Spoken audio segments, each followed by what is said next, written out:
Terima kasih.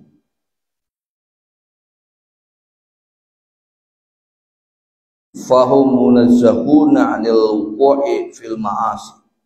Sungguh mereka orang-orang yang disucikan dari satu kesalahan fil ma'asi, dalam perbuatan maksiat. Artinya melalui keterangan ini, malaikat dan para nabi dan rasul yang diutus, mereka semuanya terjaga dalam keadaan disucikan. Apa artinya disucikan? Hatinya terjaga dalam aneka kemuliaannya. Kalau hatinya terjaga dengan aneka kemuliaannya, hatinya terlalu terjaga, diisi dengan nurullah, cahaya Allah Subhanahu wa ta'ala. Ketika hatinya terjaga dengan cahaya Allah, maka yang ada adalah kalimatullah, kalimat Allah Subhanahu wa ta'ala. Masya Allah, Pak. Bayangkan, Pak, kalau hati kita diisi dengan kekuatan kemuliaan ini, maka derajatnya sama dengan derajatnya tingginya malaikat. Nah, kita kutip sebuah ayat yang disebutkan dalam surah Ali Imran ayat 19. Syahidallahu annahu la ilaha illa huwa wal malaikatu wa ulul ilmi qa'iman bil qist. La ilaha illa huwal azizul hakim. Yang perlu kita garis bawahi di awal kata kalimat ayat tersebut, syahidallahu annahu la ilaha illa huwal malaikah. Allah menyaksikan bahwa tiada Tuhan hanya selain kepadanya, dan malaikat-malaikat. Artinya, ketika hati ini selalu mengukir kalimat-kalimatullah, yang kemudian bersamaan dengan itu Allah dan malaikatnya sendiri menyaksikan tentang keesaan, kemuliaan tauhidullah. Qa'iman bil qist, berdiri sejajar Bapak Ibu, orang-orang yang beriman dan orang yang diberikan kemuliaan, ketetapan hatinya beriman di hadapan Allah Subhanahu wa ta'ala, disejajarkan kemuliaannya di hadapan malaikat, di hadapan Allah dengan malaikat. Dan inilah pentingnya amalan tauhid. Amalan tauhid itu adalah yaitu menjaga hati kita selalu ingat dan meyakinkan kepada Allah Subhanahu wa ta'ala. Nah, indikatornya apa? Indikatornya kalau hati selalu terjaga dan yakin kepada Allah, maka ada amalan-amalan yang terus kita dawamkan dengan kalimat-kalimat tertentu. Kalimat-kalimat tertentunya adalah la ilaha illallah, sebagaimana konsep ayat surah Ali Imran ayat 19 tadi itu. Nah, setiap kalimat-kalimat yang menunjukkan kekuatan tauhid kepada Allah Subhanahu wa ta'ala, sungguh dia telah mensucikan, menguatkan hatinya, menguatkan imannya tentang landasan dasar dia beriman, mengokohkan keyakinannya kepada Allah Subhanahu wa ta'ala. Maka pantas kalau kemudian disejajarkan dengan kemuliaannya malaikat. Karena memang malaikat dari awal sampai terakhir terjadinya hari kiamat, mereka selalu beribadah kepada Allah. Ibadahnya ya tauhidullah, dia ibadah, dia sujud, dia ruku, dia bertasbih, dia bertakbir. Nah, manusia juga nggak boleh kalah dengan kemuliaan malaikat. Dikasih kesempatan kemuliaannya sama dengan malaikat. Dengan cara apa? Dengan cara memperbanyak amalan tauhid. Ini sangat benar sekali. Kita lanjut. Fala yatrukuna wajiban. Nah, ini yang perlu kita pahami di sini. Maka malaikat dan para nabi itu nggak pernah meninggalkan sesuatu yang wajib. Nah, konsep wajib menurut agama kita, sesuatu yang kemudian dikerjakan mendapatkan pahala, ditinggalkan bernilai dosa. Artinya perintah-perintah Allah itu lebih terdahulu sudah dilakukan oleh para nabi dan para malaikat. Masya Allah. Lebih dahulu mereka mengamalkannya ketimbang kita. Kalau kita ambil konsep dasarnya, nabi adalah orang yang diberikan wahyu untuk disampaikan kepada umat dan dirinya. Nah, sebelum disampaikan kepada umat, dia terlebih dahulu, para nabi sudah mengamalkan terlebih dahulu sebelum disampaikan kepada umat. Malaikat pun demikian, lebih awal mengamalkannya sebelum disampaikan kepada para nabi. Masya Allah. Dan tidak pernah meninggalkan perintah Allah, tidak pernah meninggalkan perintah Allah. Jangankan meninggalkan kesempurnaannya saja tidak pernah ditinggalkan. Masya Allah. Kalau kita kita seringkali ngitung-ngitung. Ntar kalau udah qomat kan begitu. Kalau udah qomat baru datang ke masjid kan begitu. Padahal ketika kita datang lebih awal itu kemuliaannya banyak sekali. Apa diantaranya? Kita mendapatkan keutamaan niat itikaf, kita mendapatkan kemuliaannya kita berzikir sampai menunggu waktu datangnya waktu sholat. Kemudian kita berzikir sampai menunggu waktu datangnya sholat, itu yang disebut dengan ar-ribat. Apa yang disebut ar-ribat? Yaitu an-nazru ilal waqti akhir, menunggu waktu datangnya waktu yang lain. Itu namanya ar-ribat, menunggu waktu datangnya waktu sholat. Banyak kemuliaan yang kemudian kita datang lebih awal di masjid dan di mushola kita. Yang paling utama yang kita bisa dapati di situ adalah mendapatkan doanya malaikat yang kita niat itikaf dalam masjid dan mushola tersebut. Ada 3 kemuliaan orang yang itikaf di dalam masjid dan di mushola, maka tiga kemuliaan doa malaikat. Allahumma ighfir lahu warhamhu wa'afi. Allahumma ighfir lahu warhamhu wa tub alaih. Ya Allah, ampunilah, sayangilah dan terimalah taubat si fulan. Masya Allah. Bayangkan Pak, kalau kita masuk ke dalam masjid kemudian kita itikaf, bergulir tuh doanya malaikat, 3 doa malaikat. Ampuni, sayangi dan terimalah taubat si fulan. Maka pantas kemudian kalau kita keluar dari masjid ini, hati kita merasa tenang, hati kita merasa leluasa melihat kekuasaan Allah Subhanahu wa taala. Bayangkan Pak, kalau doanya malaikat pasti dekat dengan ijabah.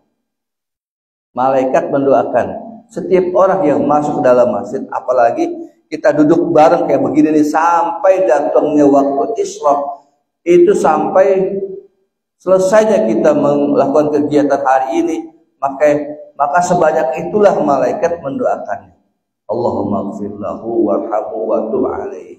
Ya Allah, ampunilah, sayangilah dan terimalah si fulan. Dan bahkan yakin kalau doanya malaikat itu pasti diterima dan dijawab, karena makhluk yang paling dekat dengan Allah adalah malaikat.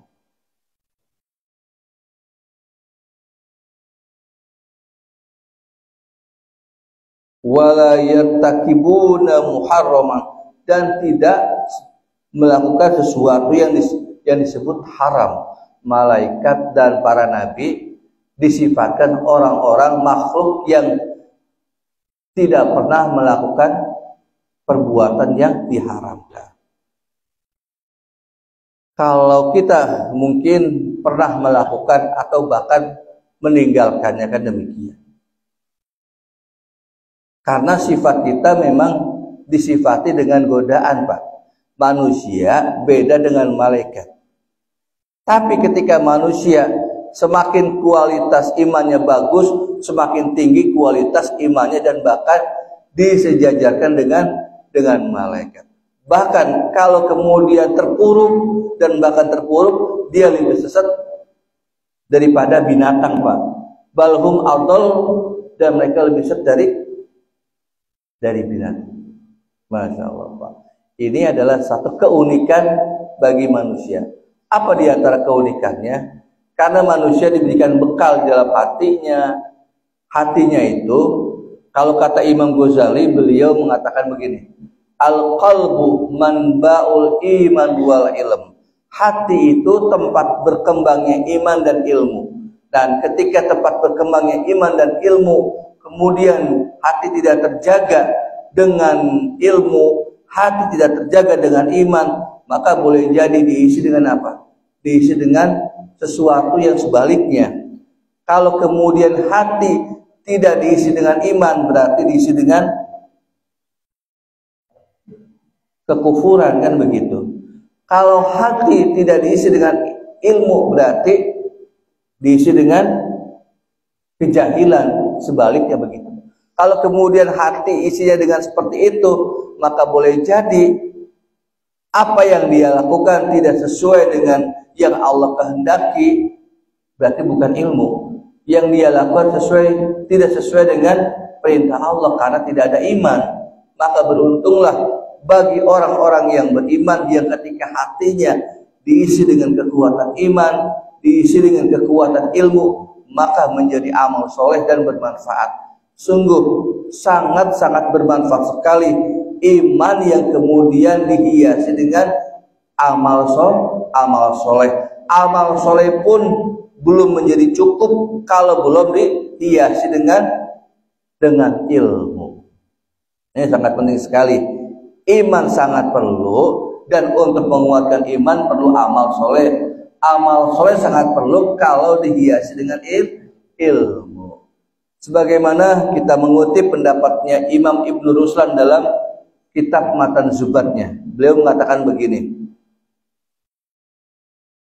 wa kullu man bi ghairi ilmin ya'malu a'maluhu mardudatun la tuqbalu. Setiap orang yang beramal tanpa ilmu, mardudatun la tuqbalu. Mardudat ditolak, la tuqbalu tidak diterima.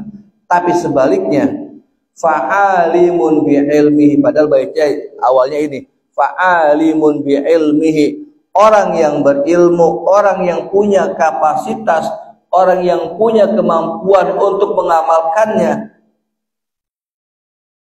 kemudian la ya'malu, tidak dia beramal, mu'azzabun min qabli ubadil wasan, maka dia akan disiksa sebelum hamba penyembah berhala disiksa. Masya Allah. Orang-orang yang kemudian punya pengetahuan untuk mengamalkannya tetapi dia tidak mengamalkannya, dia akan lebih dahulu disiksa sebelum penyembah berhala disiksa. Hati-hati Bapak Ibu. Ya, ini sangat penting sekali. Setiap kali kita mendapatkan pengetahuan, setiap kali kita mendapatkan ilmu untuk disebut min ahli, maka kita lakukan apa yang kita dapati, apa yang kita terima, apa yang kita ambil, ilmu yang kita masukkan di dalam hati kita, maka itu menjadi ilmu yang bermanfaat. Ilmu yang bermanfaat itu adalah setiap apa yang kita dapati langsung kita amalkan dan disebut min ahli, orang yang ahli di bidangnya. Meskipun begini Pak, ukuran kita sholat tahajud mungkin dilihat dari seberapa rakaatnya begitu. Tetapi meskipun dia sedikit, hanya mengerjakan 2 rakaat saja, sudah disebut min ahli, orang yang mengamalkan amalan tahajud meskipun hanya 2 rakaat setiap malam. Ataupun contoh-contoh yang lainnya demikian.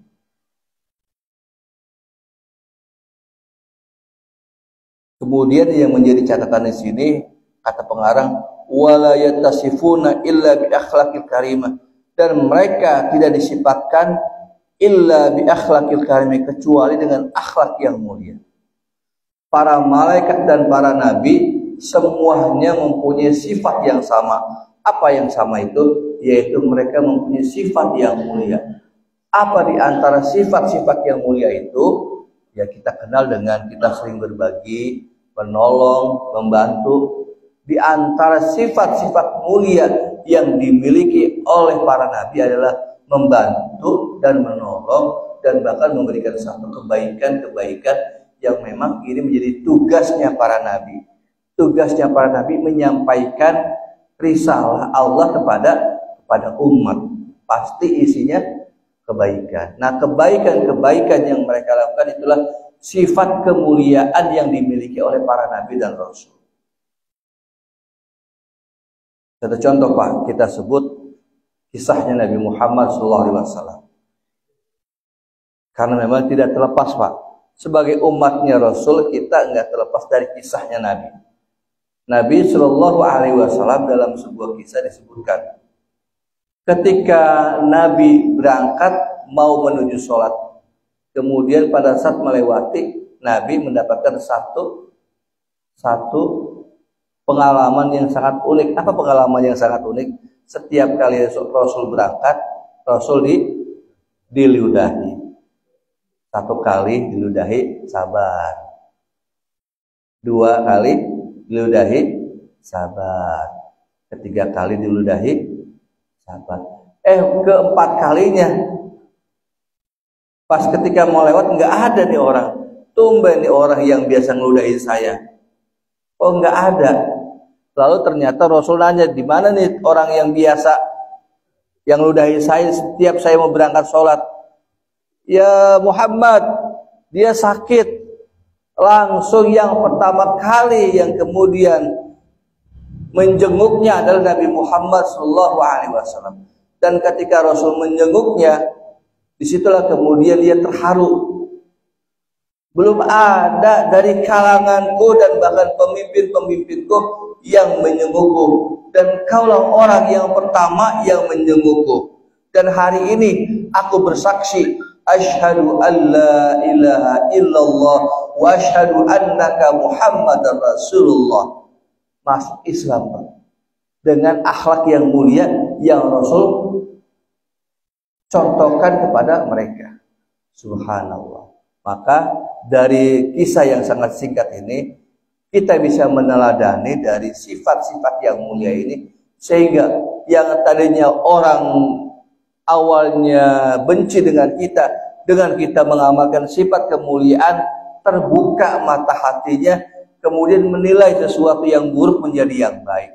Oh, ternyata dia orangnya baik ya, Masya Allah, Subhanallah. Terkagum-kagum sehingga dia mengucapkan Subhanallah. Inilah amalan kemuliaan yang kita amalkan sehingga menjadi satu cahaya yang terbuka mata hatinya dan mereka mau mengikuti kebaikan. Maka kebaikan itu bisa diikuti manakala sudah terbuka mata hatinya. Maka ada doa yang terus kita baca, dan ini menjadi satu doa pamungkas, di mana doa ini menjadi satu hal yang penting. Jika ada orang-orang yang susah sekali untuk menjalankan perintah Allah, bacakan doa ini. Ya muqallibal qulub tsabbit qalbi, atau orang yang kita kehendaki tsabbit qalbahu, sebutkan namanya fulan bin fulan ala dinik wa ta'at. Katakanlah anak kita yang susah sekali disuruh untuk ibadah, dalam keadaan dia tidur, kita bacakan doa dengan kalimat ini. Ya muqallibal qulub tsabbit qalbahu. Kita sebut anak kita. Misalkan Muhammad bin Imran, tsabbit qalbahu ala dinika wa ta'ati. Insyaallah dengan doa yang sangat mustajab, dan Rasul yang mengajarkan, akan berubah akhlaknya, akan berubah sifatnya, dan menjadi satu semangat di dalam hatinya, semangat untuk menjaga ibadah dia kepada Allah Subhanahu wa taala. Dan ini sangat penting sekali, doa-doa yang perlu kita baca di hadapan keluarga dan anak-anak kita. Karena sangat perlu sekali kita doakan untuk anak-anak kita. Sebab senjata yang paling pamungkas adalah doa kita. Silahul mu'minin ad-du'a. Senjatanya orang yang beriman itu adalah berdoa. Kalau mereka punya senjata dengan memegang senjatanya, tetapi umat Islam dia punya senjata dengan doanya. Ketika doanya sudah terijabah, maka semuanya akan terbuka pintu-pintu kebaikan buatnya. Masya Allah.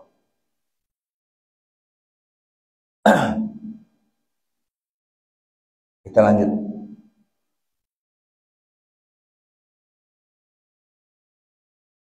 Kenapa mereka disifati dengan sifat yang mulia dan bahkan mengamalkan sifat yang mulia? Karena alasannya li'annahum qudwatun hasanah, karena sebagai ikutan yang baik. Bagaimana mungkin umat atau masyarakat bisa mengikuti kita dan kita sebagai panutan kalau kita tidak menerapkan akhlak yang mulia? Katakanlah kita sebagai orang tua, bagaimana anak kita mau ngikutin seperti contohnya kita, ibadah-ibadah kita, kalau kita tidak bisa mencontohkan di hadapan anak-anak kita? Maka boleh sekali-kali kita bisa ajarkan keluarga kita sholat berjamaah di rumah kita. Kita ajarkan zikirnya, kita ajarkan ibadahnya, atau setidaknya ketika kita selepas zikir kasih waktu dan kita menyampaikan tausiah kepada di hadapan anak dan istri kita. Cakep sekali itu Pak. Setelah berdoa lalu kita sampaikan nasihat kepadanya. Itulah bimbingan yang sangat efektif, yang bagus sekali di rumah tangga kita masing-masing. Supaya apa? Supaya mendapatkan satu nilai yang baik di hadapan istri dan di hadapan anak-anak kita. Sebab barangkali anak kita belum mencontoh, belum ada sesuatu yang disampaikan oleh kita. Kan begitu Pak.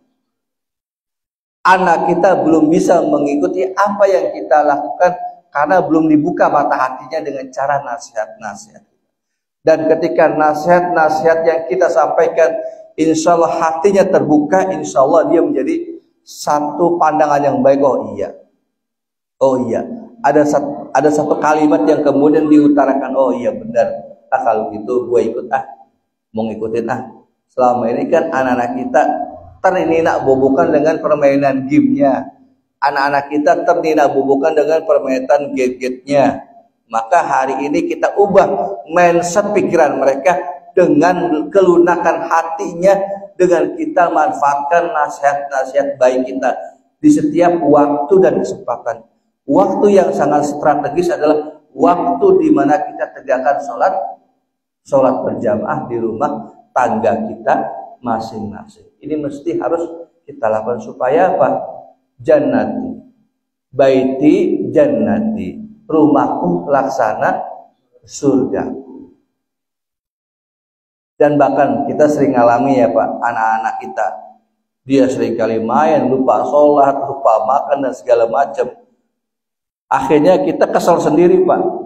Ini bocah kemana bayar dari pagi sampai siang belum pulang-pulang juga. Kemana sih bocah ini, kagak sholat, kagak makan. Bocah sholatnya di mana, makannya di mana, kan begitu Pak. Pas pulang udah blok-blokan kan begitu Pak. Ya Allah. Jadi kita kesal sendiri. Nah, maka saran saya dan mungkin saran buat saya juga, yang terbaik adalah didiklah diri kita dan anak-anak kita dengan cara efektif, dengan cara yang seperti tadi. Mudah-mudahan hal-hal yang tadi yang kita lakukan insya Allah dibuka mata hatinya dan bisa mencerminkan akhlak-akhlak yang baik sebagaimana yang kita inginkan. Anak keturunan kita menjadi anak-anak yang soleh, anak-anak yang kemudian menjalankan perintah Allah dan sunnah Rasulullah sallallahu alaihi wasallam. Kita lanjut.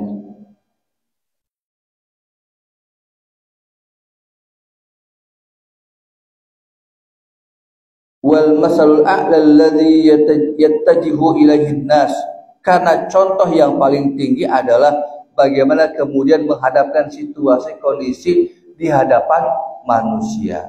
Maka contoh yang paling tinggi adalah menerapkan sesuatu yang baik di hadapan manusia. Maka kita seringkali terbersit perasaan kita. Awalnya kita biasa saja melihat sesuatu. Suatu ketika kemudian terbuka mata hati kita melihat seseorang, Masya Allah ini fulan rajin amat sholatnya ya, zikirnya, baca Qurannya, sholat berjamaahnya kayaknya nggak pernah putus-putus, Masya Allah. Karena apa? Kemudian kita tergugah dengan kegiatan pribadinya, ibadahnya kepada Allah, karena keistiqomahannya kepada Allah dan di hadapan manusia. Karena keistiqomahannya dia kepada Allah dan di hadapan manusia, maka disinilah kata kuncinya. Kita berbagi ilmu, kita berbagi pengalaman. Boleh jadi kita tidak bisa menyampaikan, tetapi yang bisa kita sampaikan contoh yang terbaik. Nah, ketika contoh yang terbaik yang bisa kita terapkan, boleh jadi orang lain bisa menilai, orang lain bisa mencontoh, oh si fulan ternyata subhanallah ya, rajinnya luar biasa. Inilah nasihat yang terbaik dengan contoh yang terbaik yang kita amalkan. Setiap amalan-amalan yang baik yang kemudian kita istiqomahkan menjadi satu beban, menjadi satu kekuatan amal yang kemudian orang bisa ngikutin kita. Dan setiap amalan kebaikan yang diikuti oleh orang-orang yang banyak, maka pahalanya mengalir untuk yang diikutinya. Man dalla ala khairin falahu ajru wa ajru man amila biha. Barang siapa yang menunjukkan kebaikan, maka baginya pahala orang yang mengikutinya. Kita lanjut. Wallahu walladzi tawalla ta'dibahum wa tahdzibahum wa ta'limahum hatta kanu ahlan lidzalik. Nah, ini yang terpenting, Pak. Begitulah Allah yang kemudian mewakilinya, yang kemudian menjaganya, yang kemudian mengawasinya. Ta'dibahum, pendidikannya, kemudian pendidikannya dan tarbiyahnya dan pengajarannya. Artinya Pak, apa yang tadi saya contohkan itu bagian dari tarbiyah Allah kepada kita semuanya melalui contoh yang diberikan oleh si fulan bin fulan. Dia diberikan kekuatan oleh Allah untuk memberikan contoh kepada yang lainnya. Misalkan di sini kita lihat teman-teman kita dikasih kekuatan, dia rajin istiqomah, sholat berjamaahnya, padahal Allah menjaga dia supaya dia memberikan contoh kepada yang lainnya. Kita bersyukur ada orang-orang yang diberikan contoh di hadapan kita sehingga kita menjadi tergugah untuk mengikutinya. Ini cara Allah, Pak. Cara Allah untuk memberikan ilmu, pengalaman kebaikan kepada kita semua. Apa tujuannya? Hatta kanu ahlan lidzalik, supaya dia juga seperti itu juga, supaya contoh yang dilakukan itu orang lain bisa mengikuti apa yang dia lakukan seperti itu. Baik, kita lanjut kajian tentang para nabi. Wa mimma yadullu ala ismatihim, dan sesuatu yang menunjukkan atas penjagaan para nabi, qauluhu ta'ala, sebagaimana Allah Ta'ala berfirman, wasbir li hukmi rabbika fa innaka bi ayunina. Wasbir, bersabarlah engkau wahai nabi, li hukmi rabbika, untuk hukum Tuhanmu, fa innaka bi ayunina, maka sesungguhnya engkau di dalam pengawasanku, nah, penjagaanku. Jadi melalui ayat ini para nabi sesungguhnya secara hakikatnya sudah terjamin, terjaga kehidupannya oleh Allah Subhanahu wa ta'ala. Dan ditegaskan dengan ayat yang lainnya, wa qaulu ta'ala wa ma kana linabiyyin ayyagul, dan tidaklah dari nabi itu melakukan sesuatu yang salah. Tidak mungkin para nabi itu melakukan sesuatu yang maksiat, maksudnya begitu, Pak. Karena memang para nabi terjaga, terkondisikan dengan sifat-sifat yang mulia, dengan amalan-amalan yang baik, sehingga umat menjadi ikut terhadap apa yang dilakukan oleh para nabi tersebut. Itu disebutkan di dalam surah Ali Imran ayat 161. Wa qauluhu ta'ala, sebagaimana Allah Subhanahu wa ta'ala berfirman, wa alqaitu 'alaika mahabbatan minni wa litusna 'ala 'aini. Wa alqaitu, aku sampaikan, 'alaika kepadamu, mahabbatan, yaitu kecintaan, minni dariku, wa litusna, agar engkau jadikan ala aini, atas aini maksudku. Maksudnya apa Pak ayat ini? Allah sudah memberikan satu kemuliaan di dalam hatinya para nabi dan rasul, kecintaan untuk mengamalkan perintah Allah. Sudah diberikan anugerah hatinya untuk mendatangkan kebaikan, cinta terhadap kebaikan. Maka di antara ciri orang yang memang dekat dengan Allah, orang yang selalu mengamalkan perintah Rasul, ciri yang pertama dia cinta terhadap kebaikan. Nah, ciri yang pertama ini mengindikasikan kepada amal-amal yang lain, Pak. Ketika hatinya kemudian terisi dengan cinta kepada kebaikan, maka terbuka pintu-pintu kebaikan yang lain. Maka pintu kebaikan itu berawal dari pintu kecintaannya. Cinta akan terbuka pintu-pintu yang lain. Sebagaimana Pak, kalau kita cinta sama istri kita, apaan baik kan kita turutin Pak, kan begitu Pak. Istri mau ini, hayo kita kasih. Terus mau apa lagi? Minta ini, kita turutin. Itu karena dasarnya cinta. Nah, ketika kita cinta kepada